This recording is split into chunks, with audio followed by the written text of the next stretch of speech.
There's a shot of the high-flying forward Rudy Gay as he makes his way into the building. It's a Western Conference matchup featuring the Memphis Grizzlies. Good Tuesday evening to you and yours. Welcome to the NBA on 2K Sports. This is Kevin Harlan with Clark Kellogg. This game marks the end of this stretch at home for the Lakers. Back on the road tomorrow. They're entering a bit of a soft spot in the schedule, facing off Clark against some of the lower-ranked teams in the league, and we'll see if they're able to take advantage and pad their win total. And the starting group for the Grizzlies. Gay at the three, and he's backed up by Randolph and Gasol inside. Tony Allen is out there with Mayo. And for the Lakers, Artest, Gasol, and Bynum are the front court. Steve Blake and Kobe Bryant in the backcourt. The question last year, at least one of the questions was, would the Lakers, Clark, still be as successful with swapping out Artest for Trevor Ariza? And that's a legitimate question because you never know how the dynamics of a team change when you change personnel. Right. So clearly it was something that was going to be a work in progress.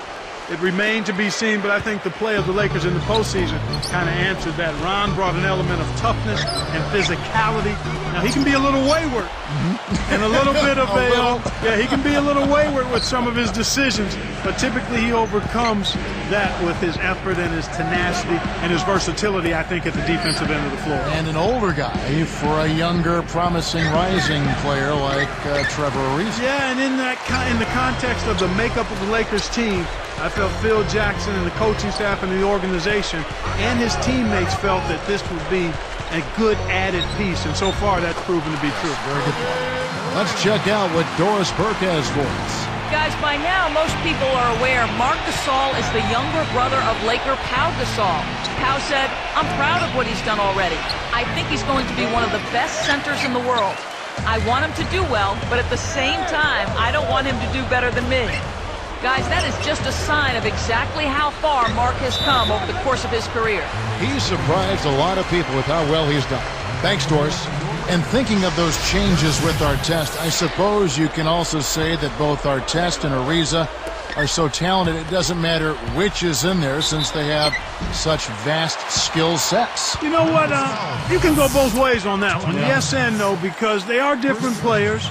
It does change the dynamic of the team. I think Ariza was a consistent three-point threat as well as being an active, energetic defender. Ron has been a little more streaky at the three-point line, but the physicality and the toughness, there's an intimidation factor, I think, that Ron brings to the court that very few other players can bring. Nobody wants to deal with being guarded by Artest over the course of a ball game because he's frustrating, he's physical, and he relishes trying to get you off your game. I would agree with that. And the Lakers making a change here. Kevin, last season was Zach Randolph's 4th consecutive season. And slam dunk. Wow! Now the Sprite Slam Cam for the replay. That's right, fella. Don't be afraid to power it down. Yeah, Clark, a good capper at the end of that play. And Fisher kicks to Kobe. From 11 feet away. And it's Rudy Gay with the rebound. And here are the Grizzlies with it. Coach Lionel Hollins of the Grizzlies, he's been with this franchise a long time. Even since their days in Vancouver, I bet a lot of folks don't even remember that. I don't. But he's been the interim coach twice before, but in 2009 became the official head coach, and he's doing a nice job there. He is. Clark, you mentioned Lionel Hollins' days as a player. He was taken with the 6th overall pick back in 1975 out of Arizona State. Taken by the Portland Trailblazers. He helped them win that championship back in 1977, and he made the All-Star team that season. He was a key cog in that championship team. Here's Mayo following the basket by Kobe Bryant.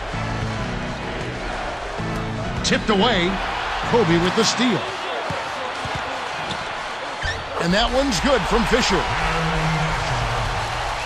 Here's Mayo. What a tremendous game he played against Minnesota.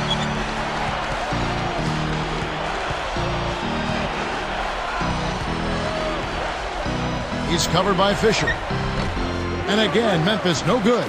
Boy, he had a good look. I think everyone here was a bit shocked to see that one not fall through. The Memphis Grizzlies had a bounce-back year last season. But, Kevin, they had an easier time out east than they did against the meat grinder that is the Western Conference. Just a 22-30 mark in conference play.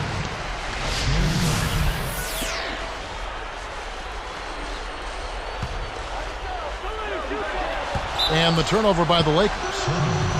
And in front of you now is a list of the players with the highest shooting percentage last season.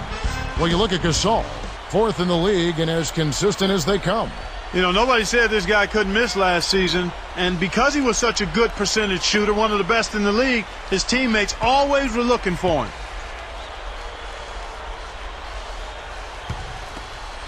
The Grizzlies trail by 5.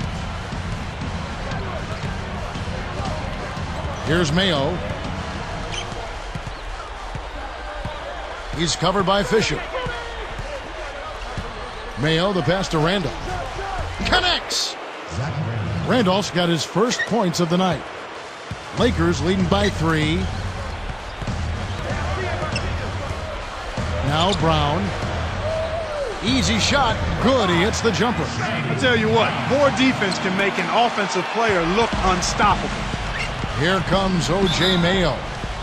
Trailing by 5. So timeout called here. The first for Memphis.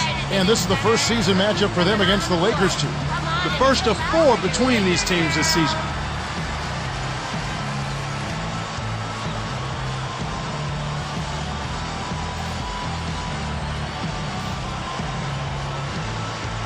So both teams changing it up here.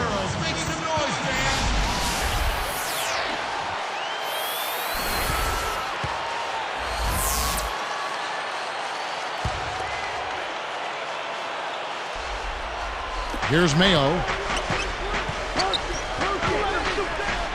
Randolph in the post, defended by Gasol. Allen, that's good.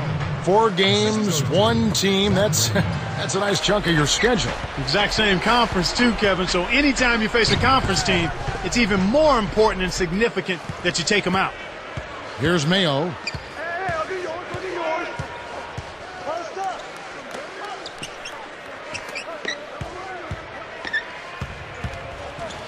Takes it up. The shot is off. And the Lakers go with it the other way. They come in fresh off a win against the Warriors. They did a lot of things right. An awful lot was done right, especially at the offensive end. I thought they did a nice job exploiting every possession. They were smart with the ball, and they really looked very fluid. Nothing was forced. Randolph against Bynum. The shot's good from Randolph. Randolph's got his second bucket of the night. Here's Blake.